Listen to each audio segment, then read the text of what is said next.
So first నువ్వు నమ్ము, నీ నమ్మకమే నీ బలం, నీ నమ్మకమే నీకు టానిక్.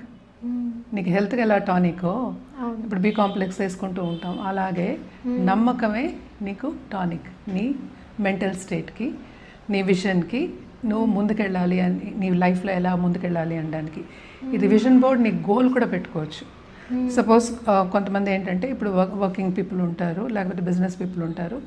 వాళ్ళందరూ ఏంటంటే విజన్ బోర్డ్లో నాకు ఇలా ఉండాలి, ఇలాగ ఉండాలి, ఈ టైంకి ఇలా ఉండాలి అని పెట్టుకుంటూ ఉంటారు. సో దాన్ని నువ్వు ఎప్పుడు నమ్ముతావో ఆ యూనివర్స్ ఏమో నీకు తప్పక తిరిగిస్తుంది. ఇది సింపుల్ ఎగ్జాంపుల్ చెప్పాలంటే లా ఆఫ్ అట్రాక్షన్లో చాలామంది చెప్పున్నారు అనమాట.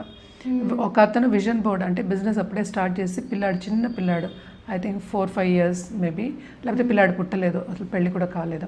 అలాంటి టైంలో విజన్ బోర్డ్ ఏమో ఆఫీస్లో పెట్టుకున్నాడంట. ఈ ఇల్లు కొనాలి హాలీవుడ్లో, ఈ ఇల్లు కొనాలి, ఇక్కడ ఒక స్విమ్మింగ్ పూల్ ఉండాలి, ఇలాంటి ఇల్లు